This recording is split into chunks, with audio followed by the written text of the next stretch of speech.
যারা যারা চাকরি রিলেটেড আপডেট ভিডিওটি দেখার জন্য ক্লিক করেছেন, ভিডিওটি দেখতে লাইক দিয়ে কন্টিনিউ করা অনুরোধ জানাচ্ছি। আসসালামু আলাইকুম বন্ধুরা, বরাবর মতো আবারও সম্পূর্ণ নতুন একটি আপডেট ভিডিও নিয়ে আপনাদের মাঝে হাজির হয়েছি। বন্ধুরা দেখতেই পাচ্ছেন, আমি দ্য ডেইলি ক্যাম্পাস পত্রিকার ভিতরে রয়েছি। তাদের এই পত্রিকাতে এই গুরুত্বপূর্ণ আপডেট নিউজটি প্রকাশ করেছে, চাকরিতে প্রবেশের বয়স 32 হচ্ছে।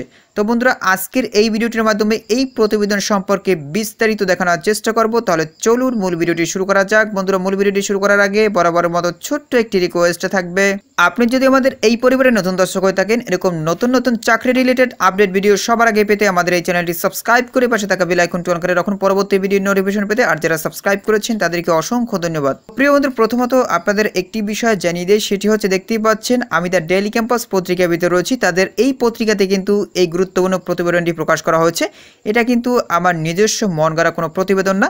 আপনারা দেখতেই পাচ্ছেন এই প্রতিবেদনটি প্রকাশ করা হয়েছে, দেখতেই পাচ্ছেন বন্ধুরা 2 অক্টোবর 2024 তারিখে।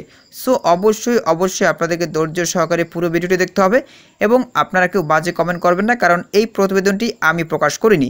তো নিচের দিকে বন্ধুরা দেখতে পাচ্ছেন একদম বিস্তারিতভাবে উল্লেখ করা রয়েছে। এখানে দেখতে পাচ্ছেন চাকরি প্রার্থীদের তীব্র আন্দোলনের মুখে সরকারি চাকরিতে প্রবেশের বয়সসীমা বাড়ানোর বিষয়ে ইতিবাচক মতামত পাওয়া গেলেও অবসরের বয়সসীমা বাড়াতে চায় না সরকার। চাকরিতে প্রবেশের বয়স কতটুকু বাড়ানো হবে সেই সংক্রান্ত প্রতিবেদন আগামী সপ্তাহে জমা দেবে গঠিত কমিটি। এরপর দেখতে পাচ্ছেন বুধবার 2 অক্টোবর জনপ্রশাসন মন্ত্রণালয়ের শীর্ষ পর্যায়ের একাধিক কর্মকর্তার সঙ্গে আলাপকালে এই তথ্য জানা গেছে। নাম অপ্রকাশিত রাখা সত্ত্বে জনপ্রশাসন মন্ত্রণালয়ের অতিরিক্ত সচিব পদমর্যাদার এক কর্মকর্তা দ্য ডেইলি ক্যাম্পাসকে বলেন, চাকরিতে প্রবেশের বয়সসীমা 32 অথবা 33 বছর করার বিষয়ে সরকার ইতিবাচক। তো বুঝতেই পেরেছেন, 32 বছরও হতে পারে, 33 বছরও হতে পারে। এই বিষয়ে কিন্তু সরকার খুবই ইতিবাচক। বয়সসীমা বৃদ্ধি সংক্রান্ত কমিটির কাছে সরকারের মনোভাব তুলে ধরা হবে। পরবর্তীতে কমিটি এই সংক্রান্ত প্রতিবেদন তৈরি করবে। তবে কমিটি যদি মনে করে বয়সসীমা আরও বাড়ানো দরকার, তাহলে তারা সেভাবে প্রস্তাবনা তৈরি করবে। এরপর দেখতে পাচ্ছেন চাকরিতে অবসরের বয়সসীমা বাড়ানো হবে কিনা এমন প্রশ্নের জবাবে ওই কর্মকর্তা আরও বলেন, আপাতত অবসরের বয়সসীমা বাড়ানোর বিষয়ে সরকারের কোনো পরিকল্পনা নেই। এর বাইরে এই বিষয়ে কোনো মন্তব্য করা যাচ্ছে না।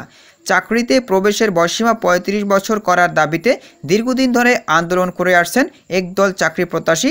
ছাত্র জনতার আন্দোলনের মুখে দেশের রাজনৈতিক পট পরিবর্তনের পর কয়েক দফা কর্মসূচি পালন করেছে তারা। গত 30 সেপ্টেম্বর চাকরি প্রার্থীদের তীব্র আন্দোলনের মুখে বয়সসীমা বৃদ্ধি সংক্রান্ত একটি কমিটি গঠন করে সরকার। এই কমিটির প্রধান করা হয় সাবেক সচিব আব্দুল মুহিত চৌধুরীকে, যিনি জনপ্রশাসন সংস্কার কমিশনের প্রধান। কমিটির সদস্য সচিব জনপ্রশাসন মন্ত্রণালয়ের সিনিয়র সচিব বুধবার সকালে জনপ্রশাসন মন্ত্রণালয়ের সভাকক্ষে আন্দোলনকারীদের সঙ্গে বৈঠকে বসেন কমিটির সদস্যরা। সভা শেষে বয়সসীমা বৃদ্ধির জন্য গঠিত কমিটির আহ্বায়ক আব্দুল মুহিত চৌধুরী বলেন, চাকরিতে প্রবেশের বয়সসীমা 35 করার বিষয় নিয়ে যে দাবি আসছে সেটা যৌক্তিক মনে করছি আমরা। পৃথিবীর অন্যান্য দেশে চাকরির বয়সসীমা নেই। আমরা সেই সব বিবেচনায় নিয়ে একটা সিদ্ধান্ত নিব। আগামী 7 কর্মদিবসের মধ্যে সিদ্ধান্ত জানানো হবে। তিনি আরও বলেন, তারা চাকরির বয়সসীমা 35 করার দাবি তুলেছে, তবে সেটা কত হবে তা নিয়ে আলোচনা করে সিদ্ধান্ত নেওয়া হবে।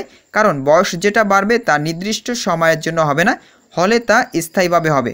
5 বছর পরে আবার তা পরিবর্তন হবে, সেটা ঠিক না। মন্ত্রিপরিষদ বিভাগ থেকে প্রজ্ঞাপন জারির পর জনপ্রশাসন সংস্কার নিয়ে কাজ শুরু হবে।